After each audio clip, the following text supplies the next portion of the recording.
저는 오늘 읽은 마태복음 17장 1절 5절 말씀을 통해서 예수님의 변화되심이라는 제목으로 하나님의 말씀 함께 나누어 보겠습니다. 지난주에 예수님께서 이 산에 올라간 이유에 대해서 우리 함께 살펴보았습니다. 예수님께서 높은 산에 올라가신 이유는 누가복음 9장을 근거로 해서 기도하러 올라가셨다라는 사실을 우리가 알게 되었습니다. 또한 기도하러 산에 올라가셨을 때에 하나님께서 그의 기도를 기뻐 받으시고 예수님의 얼굴에서 빛이 나게 하셨습니다. 또한 옷이 빛과 같이 휘어졌다, 그렇게 성경은 말하고 있습니다. 우리 믿는 사람들 안에 하나님의 성령이 부어지면 기쁨이 충만하기 때문에 얼굴에서 빛이 나는 것처럼 보입니다. 에베소서에 보면 술 취하지 말라, 이는 방탕한 것이니 너희는 오직 성령의 충만함을 입어라라는 말씀이 나옵니다. 왜 성령의 충만을 이야기할 때에 술 취하지 말라 이 말씀을 하고 있을까요? 술 취한 사람의 얼굴 모습이 어떻습니까? 얼굴이 불그레해집니다. 빨개집니다. 성령에 충만한 사람의 얼굴이 어때요? 성령에 충만해지면요, 얼굴이 빛처럼 빛나기도 하고, 어느 때는 충만하게 막 기도를 하다 보면 얼굴이 빨갛게 이렇게 상기되는 것을 여러분들 경험했을 겁니다. 이처럼 사람들에게 성령이 충만하게 부어지면 얼굴에 빛이 나는 것처럼 보일 때가 있습니다. 같은 얼굴이라도요, 겁을 잔뜩 집어먹고 두려움에 빠져있는 그 사람의 얼굴 표정을 보면 그 얼굴 표정은 밝지가 못합니다. 하지만 마음속에 기쁨이 넘치는 사람의 표정은 그 표정이 살아있고 자신감이 넘쳐서 빛나는 것처럼 보입니다. 오늘 예수님께서 기도하시던 중에 그의 얼굴이 빛과 같이 빛났다, 이렇게 말씀하고 있습니다.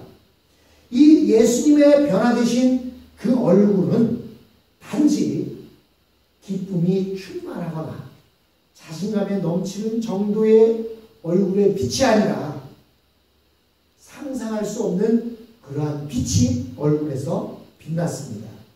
그런데 그 빛이 얼마나 강렬했는지 햇빛같이 강했습니다.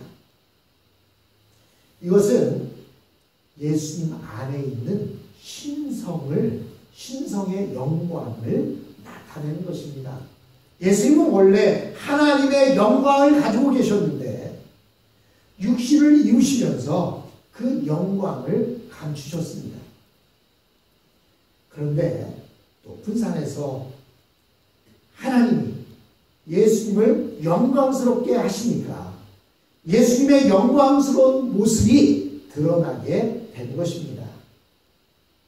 그리고 예수님의 얼굴만 빛과 같이 빛난 것이 아니라 예수님의 옷까지도 빛과 같이 빛났다, 성경은 말하고 있습니다. 즉 예수님을 감싸고 있던 옷까지도 예수님의 그 신성의 모습을 나타내니까, 예수님이 신성의 모습을 나타내니까 색이 빛처럼 희게 빛이 났습니다. 예수님의 이 모습은 어쩌면 부활하실 때의 모습일 수도 있습니다. 하나님께서는 그리스도가 죽음을 이기고 부활할 때의 영광스러운 모습을 미리 맛보게 하심으로 그의 죽음이 얼마나 영광스러운 승리인지를 보여주신 것입니다. 이것은 마치 처녀가 결혼식을 올리기 전에 웨딩 드레스를 미리 입어보는 것과 같습니다. 얼마 전에 제 아들이 결혼을 했잖아요. 한국에서는 결혼을 하게 되면 신랑 신부가 같이 함께 가서 웨딩 드레스를 고릅니다. 그리고 남자의 턱시도를 고릅니다.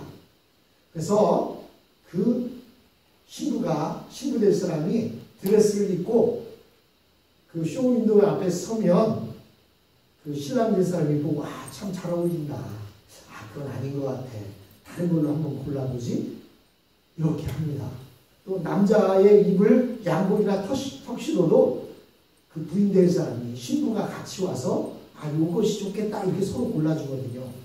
그런데 미국에 와보니까 신랑이 신부의 드레스를 결혼식 전에는 안 보는 거랍니다.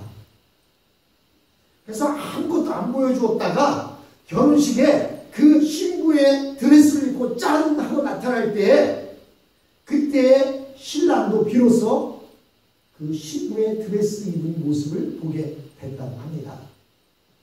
어찌하든 신부는 결혼식에 입을 드레스를 먼저 입어옵니다. 그리고 내가 이 옷을 입었을 때 결혼식에 이렇게 아름답겠구나 라고 하는 것을 미리 알게 되는 것입니다. 이처럼 하나님께서 예수님을 해처럼 빛나는 모습으로 변하게 하신 것은 예수님의 죽음이 결코 비참한 죽음이 아니며 가장 복되고 가장 영광스러운 하나님의 뜻인 것을 체험하게 하시도록 이렇게 미리 지금 변화산에서 보여주신 것입니다. 예수님은 십자가를 비참한 죽음이라고 생각하지 않으셨습니다. 예수님은 십자가를 산모가 출산하는 것으로 생각하셨습니다. 사실 요즘 젊은이들이 애를 잘 안 낳으려고 한답니다. 왜 잘 안 낳으려고 하냐면 특히 그 아내가 애를 낳으려면 많은 고통을 겪기 때문에 산통을 겪지 않습니까? 그래서 그 산모의 그 고통이 너무 심해서 애를 잘 안 가지려고 한다는 거예요. 근데 그에 비해서 미국 사람들은요, 애들 너무 쉽게 잘 낳는 것 같아요. 한국 사람들은 애 낳고 100일 동안 꿈쩍도 안 하고 둘도 싸고 있는데, 미국 사람들은 애 낳자마자 얼음물로 샤워하고, 그 다음날 애를 딱 끌어안고, 애를 데리고 쇼핑을 나갑니다. 그런데요, 이 산모들이 그런데 왜 아기를 낳습니까? 아기 낳을 때 그 고통보다 아기를 낳고 났을 때 그 기쁨이 훨씬 더 크기 때문에 아기를 갖는 것입니다. 즉 막상 아기를 건강하게 출산하고 난 후에는 모든 고생은 다 잊어버리고 새로운 생명이 태어난 것으로 인해서 기뻐하는 것입니다. 마찬가지로 예수님의 십자가의 죽음은 우리를 태어나게 하기 위한 해산의 고통이었습니다. 예수님의 영광스러운 모습 속에는 우리의 모습이 있습니다. 바로 우리가 그렇게 영광스러운 하나님의 자녀들인 것입니다. 우리는 결코 죽은 아이가 아닙니다. 생명이 넘치는 하나님의 복된 자녀들입니다. 하나님께서는 우리 한 사람 한 사람의 생명을 만들기 위하여 하나님의 아들을 희생시키셨습니다. 그러니까 이 세상 어느 것도 우리 한 사람의 생명을 바꾸지 않으십니다. 그래서 우리는 예수님 짝인 것입니다. 이어서 3절을 보십시오. 3절을 보니까 그때 모세와 엘리야가 예수와 더불어 말하는 것이 그들에게 보이거늘. 바로 이것이 예수님께서 그 높은 산에서 변화되신 체험의 극치였습니다. 모세나 엘리야는 분명히 오래전에 죽었거나 오래전에 하늘로 올라간 사람들입니다. 물론 그들은 능력의 종이었지만 지금은 분명히 이 세상 사람이 아니었습니다. 그런데 그들이 버젓이 살아서 예수님 앞에 나타난 것입니다. 과연 여기서 나타난 모세와 엘리야는 환상이었을까요? 아니면 실제 인물이었을까요? 그들은 살아있을 때의 모습 그대로 나타난 것입니다. 왜냐하면 환상이라는 것은 사람에게나 필요한 것이지 하나님에게는 필요치 않는 것이기 때문입니다.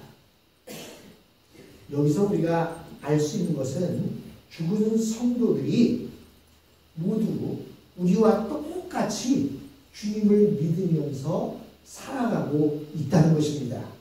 그리고 또 한 가지, 그들에게도 예수님의 구원은 가장 중요한 문제였다는 것입니다. 우선 모세와 엘리야는 그들이 대표하는 것이 있습니다.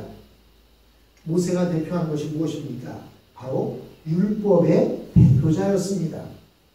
엘리야는 무엇의 대표자였습니까? 바로 능력의 대표자였습니다. 그런데 그들은 율법과 능력으로 이스라엘 백성들을 구원했습니까? 못했습니까?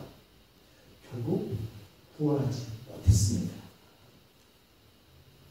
죄가 얼마나 무서운지 모세의 율법으로도 엘리야의 능력으로도 그들을 구원하는 데 실패했습니다.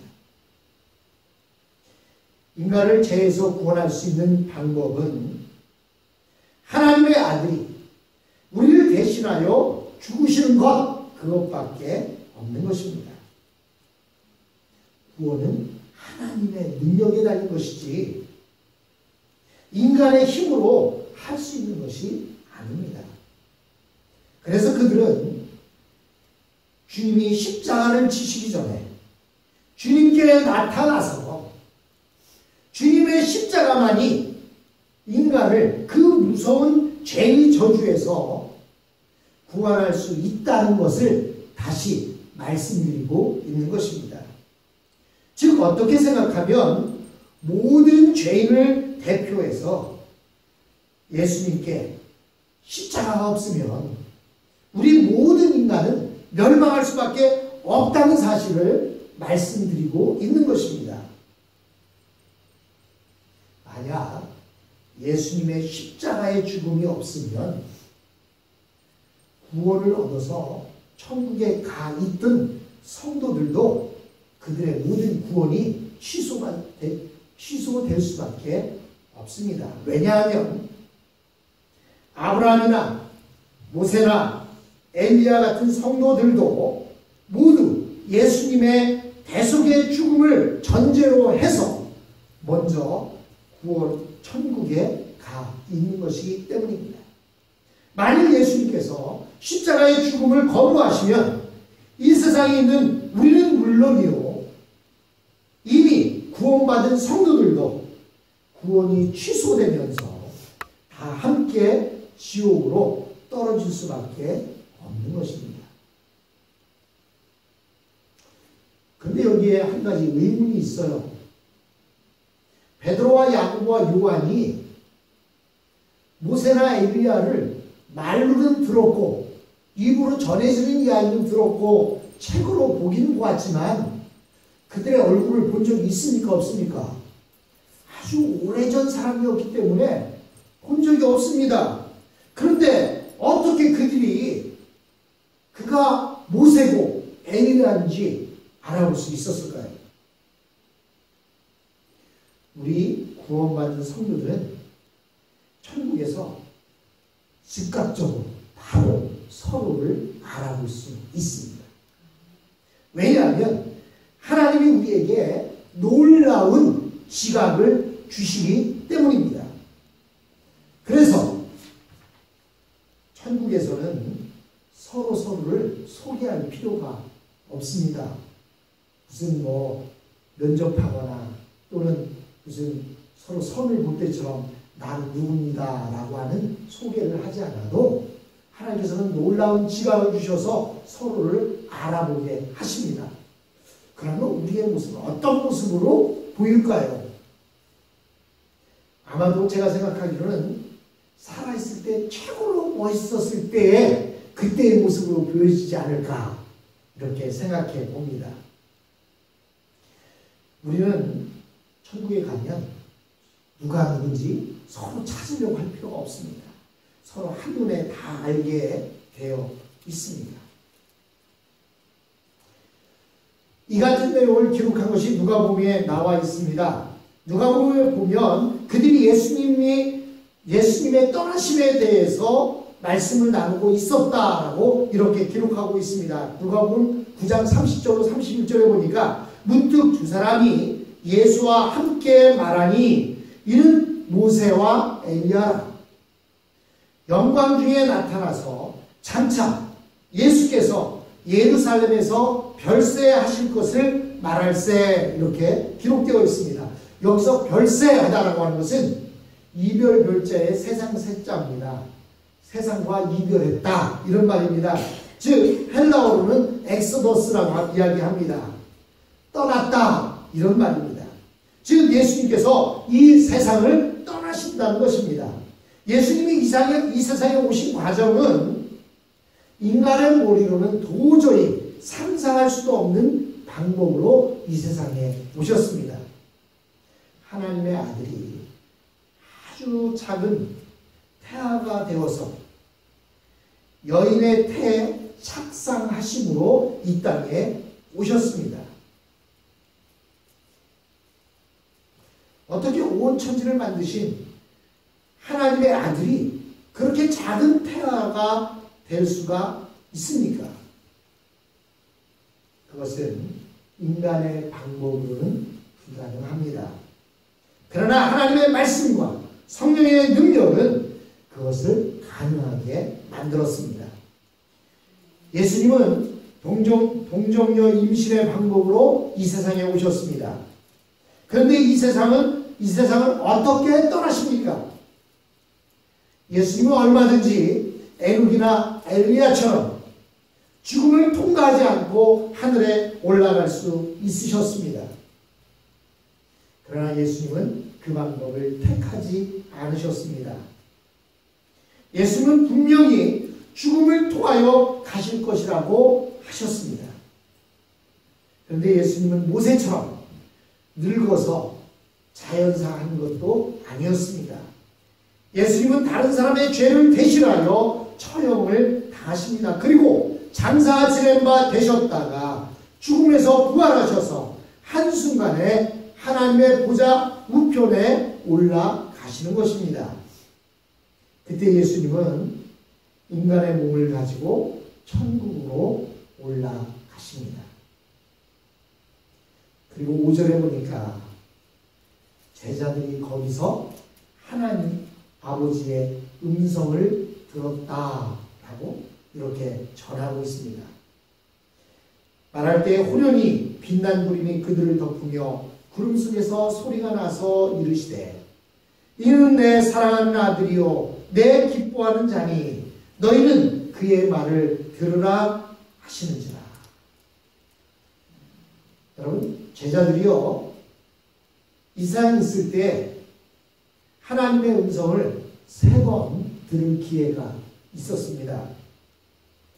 한 번은 예수님이 침례 요한에게 침례를 받으시고 물에서 올라오실 때에 이와 비슷한 말씀을 들었습니다.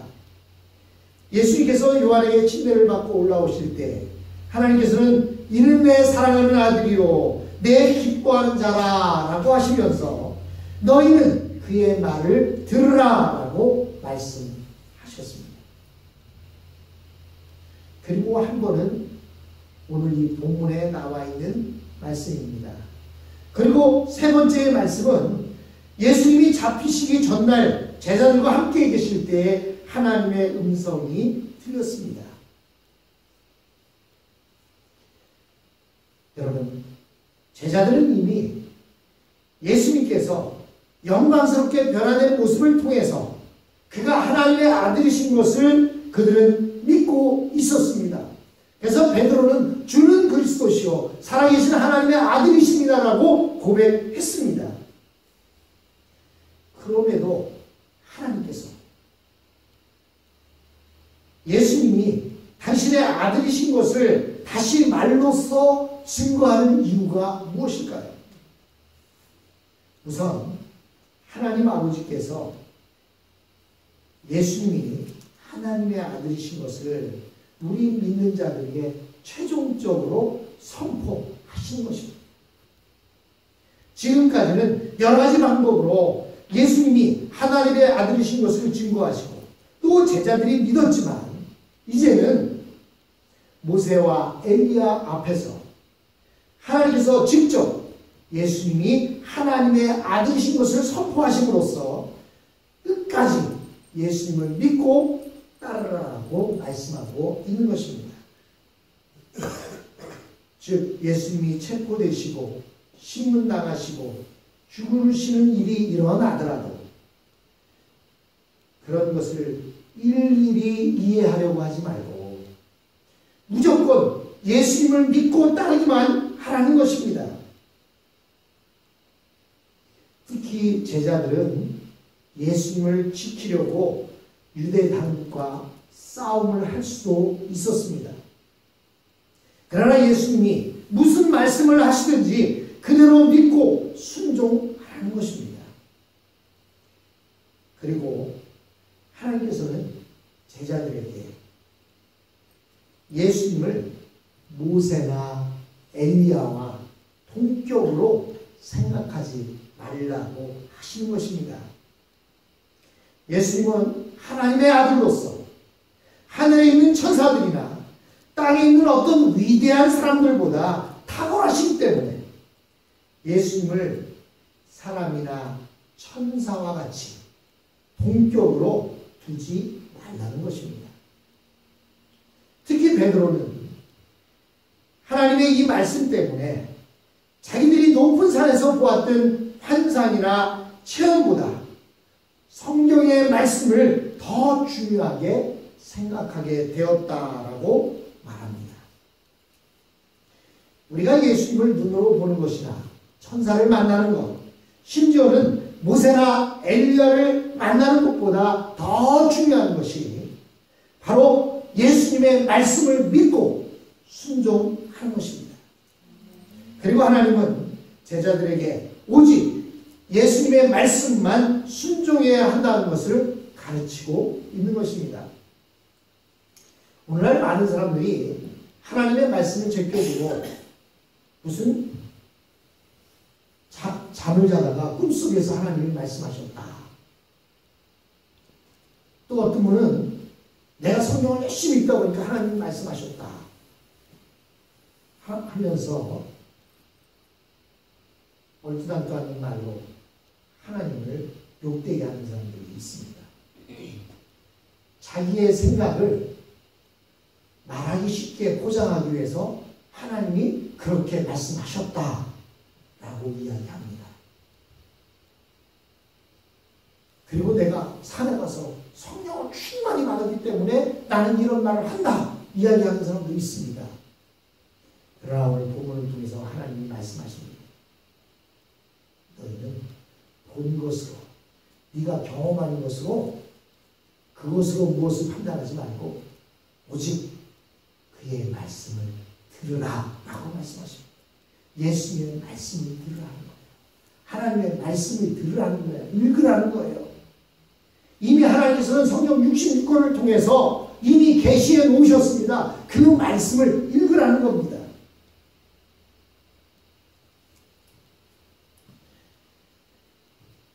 하나님은 제자들과 우리들에게 오직 예수님의 말씀에만 순종하라고 이렇게 가르치고 있는 것입니다. 우선 예수님이 이 땅에 오셨다는 것은요, 그 자체가 이미 구원이 이루어진 것이나 마찬가지입니다. 예수님은 우리의 구원을 이루시는데 조금도 부족함이 없는 분이십니다. 예를 들어서 어떤 사람들이 겨울 산행을 갔다가 조난을 당했어요. 즉 눈길에 미끄러져서 조난을 당했습니다.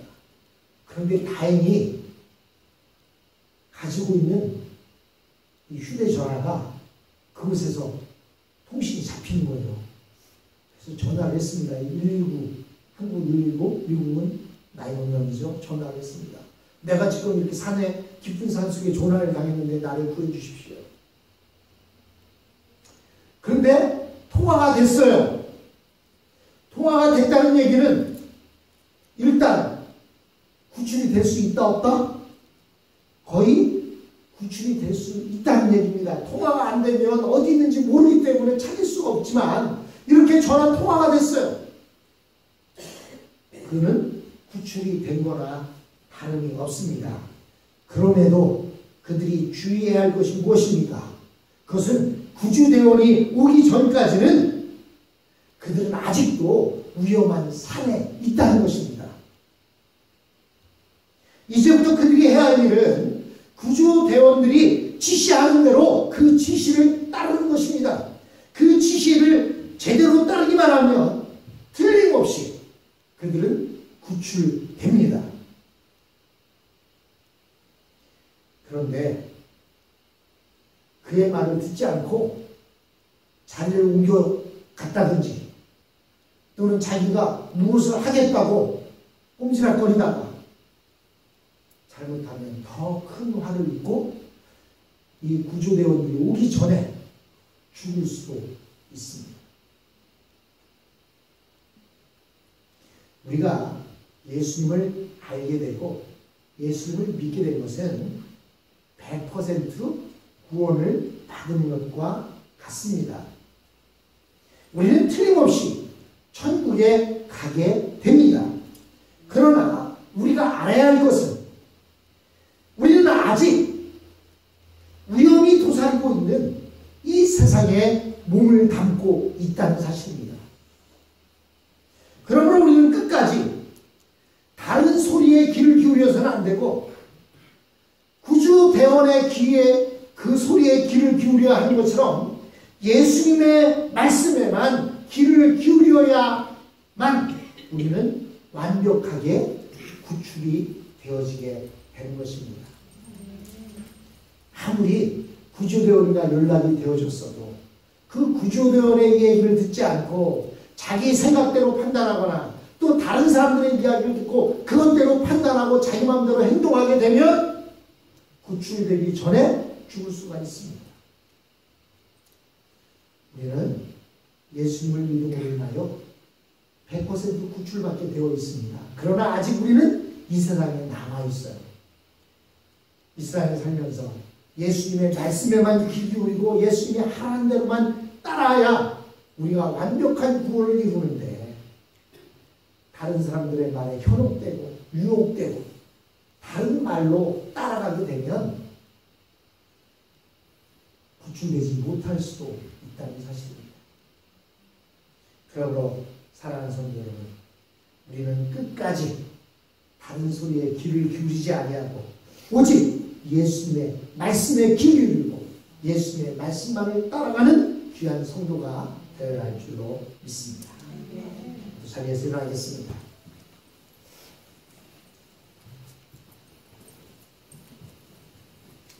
그리고 이 시간 우리 함께 기도하기 원합니다.